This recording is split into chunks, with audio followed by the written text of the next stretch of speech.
to send over 3 or 4 or 5 divisions to be placed on the U.S.-Mexican border. Think the U.S. would accept that? So why would the Russians accept this? That's what it's really all about. Does there have to be a compromise? In my opinion, yes.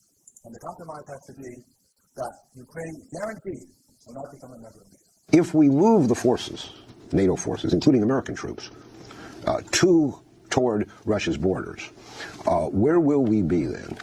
I mean, it's obviously going to militarize the situation and therefore raise the danger of war. And I think it's important to emphasize, though I regret saying this, Russia will not back off.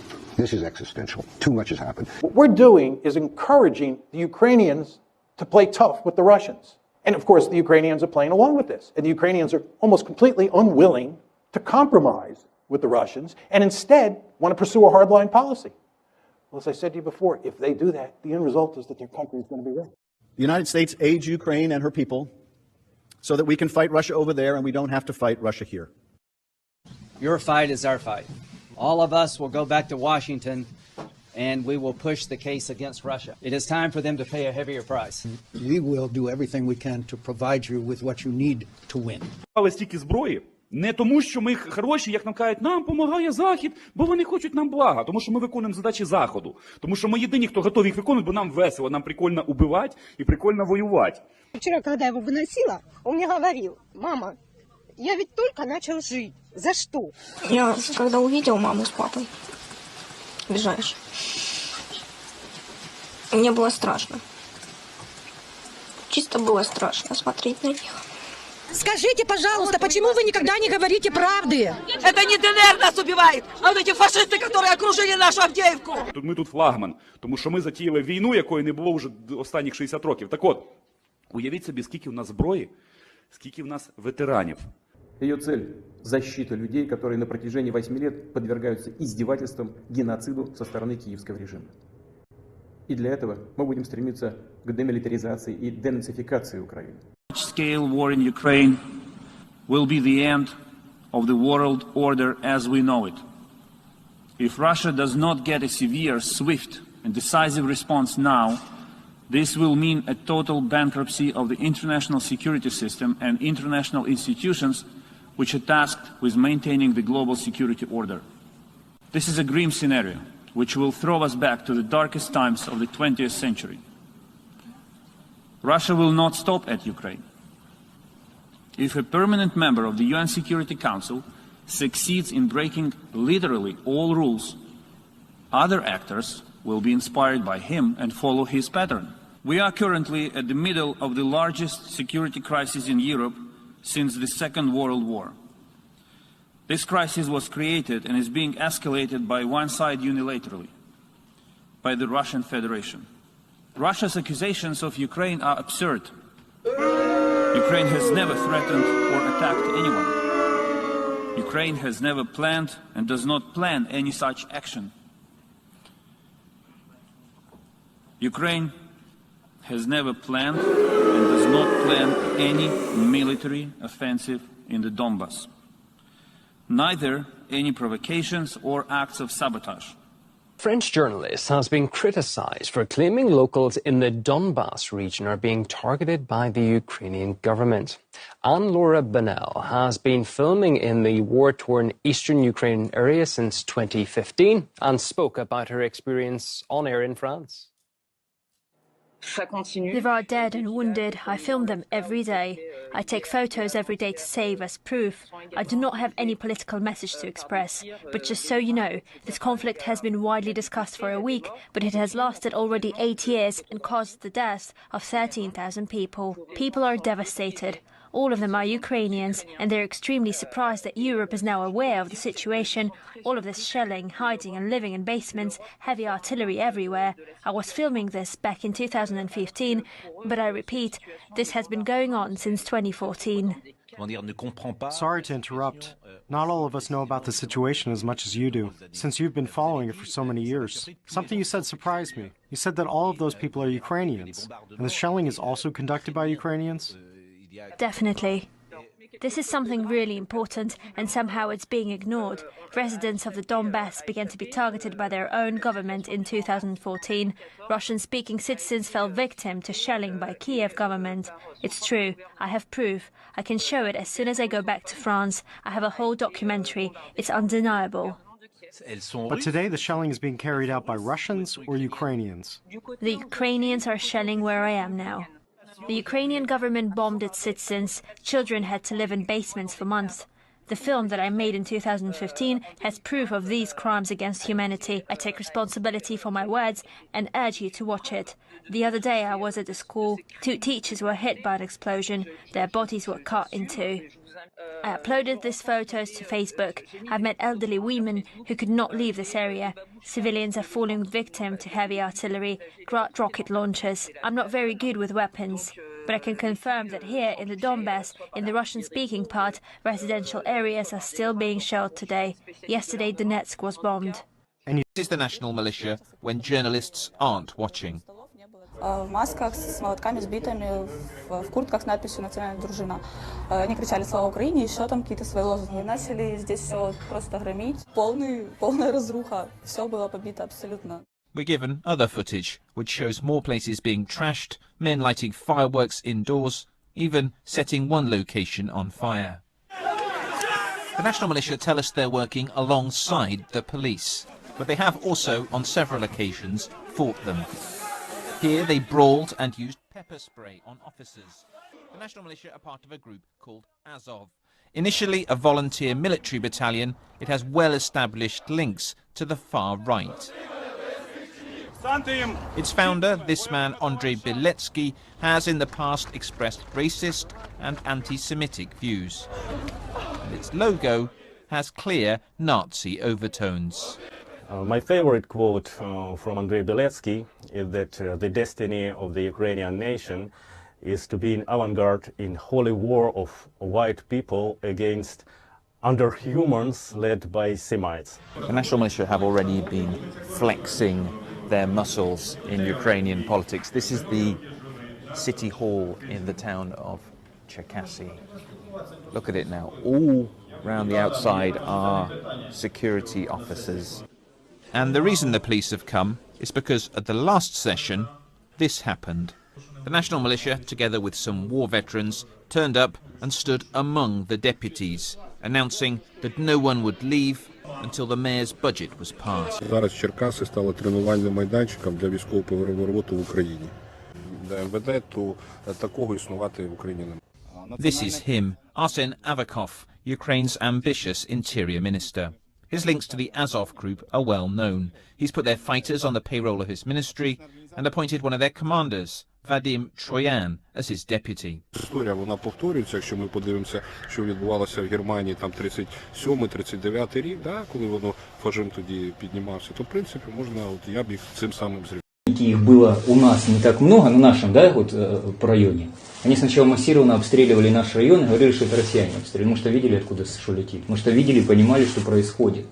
Мы что видели своими глазами. Мы не спали днем и ночью, почти 10 дней мы были под массированным обстрелом. Мы видели, что откуда летит. И они обстреливали сначала просто несколько дней, 2 или 3 дня, мы уже просто немножко потеряли, обстреливали именно жилые кварталы. А зачем? Просто утюжили их. Зачем? Для того, чтобы, наверное, собрать людей побольше в центре города. Или картинку всему миру показать, да, как Россия и ДНР убивает мирных жителей. Но они считают, что наступление именно с этой стороны, то есть, чтобы сделать вид, что это российские войска.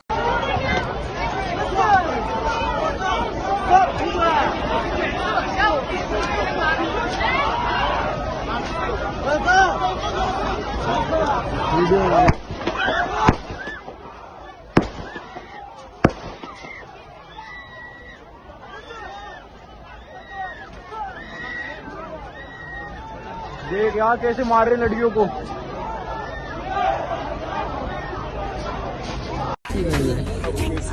These are the black community. We are not allowing any black people to enter inside the gates. We are all here. It's only Ukrainians that they are allowing in. Even the ones with kids, they're not allowing them. They have been here for days and nobody's asking any questions. only Ukrainians. First will be women and children. African and Middle Eastern immigrants among the refugees, these men telling us they believe they've been discriminated against, waiting for their turn for 3 days on that platform, and their turn hasn't come. It's so hard, bro, you know what I mean? It's hard. It's so hard. Yeah. No affirmations, you know. They treat us at times like trash. You understand? And they look at you with your color, they judge you. But foreign men are legally allowed to leave the country. Ukrainian men... There were some reports about discrimination of people with Arabic or African roots. What can you tell us about that? Is this true? Did you experience something like this? Yes, I experienced that. There's a lot of hostility from the white women. They really don't like us to be in the train. Somebody was telling me I have to stand up, I have to go out.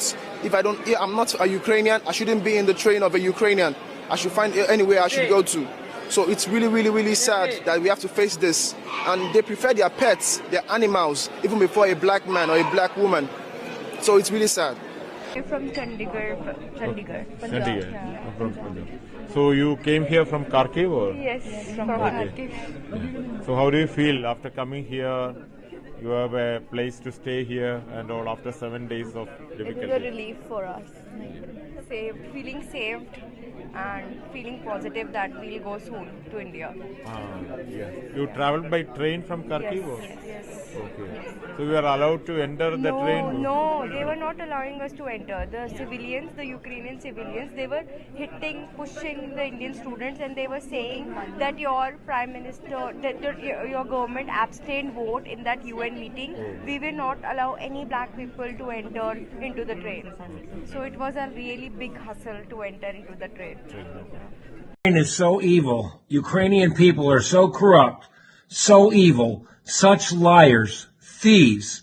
The fact that President Biden and his son have corrupt dealings with Ukraine and still get elected gives you a situation as to why he's invading.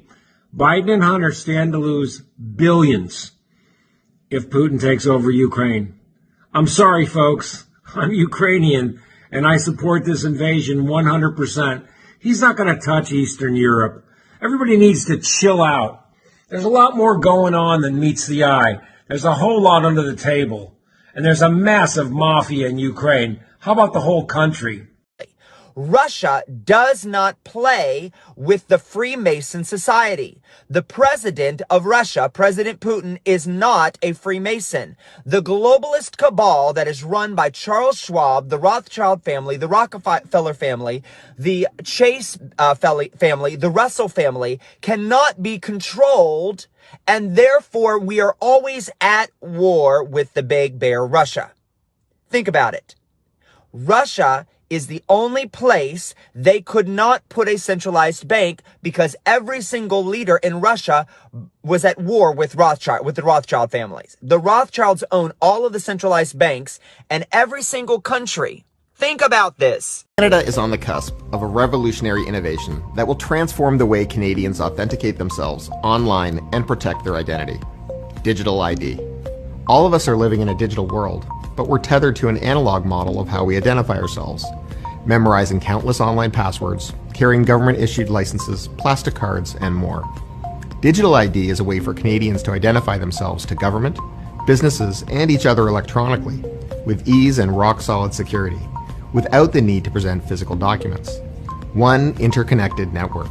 A federated digital ID ecosystem developed in collaboration with Canada's best and brightest talent from our banks, telecommunication companies, law enforcement, and government.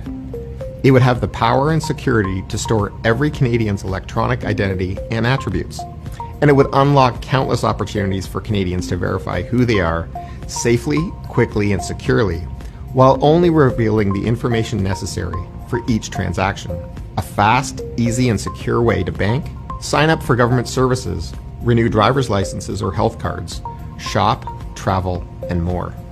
Canada's banks are perfectly situated to help lead the creation of a federated digital ID system between government and the private sector. The World Economic Forum agrees that banks and financial institutions should lead the path forward for digital ID. Banks are highly regulated and trusted. They have advanced cybersecurity and privacy technology, and they have the infrastructure to operate provincially and nationally. Banks are also at the forefront of working with fintech startups who are bringing revolutionary mobile and online products and services to Canadians. Digital ID can help consumers navigate between these apps and programs with trust and confidence, knowing their ID is protected at all times.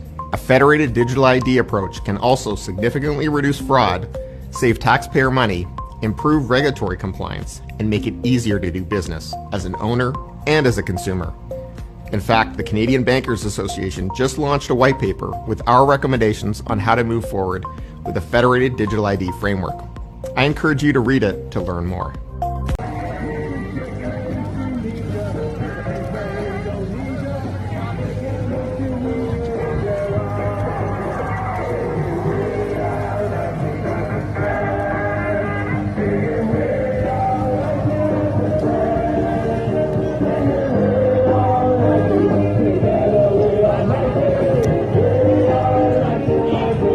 Scale war in Ukraine will be the end of the world order as we know it.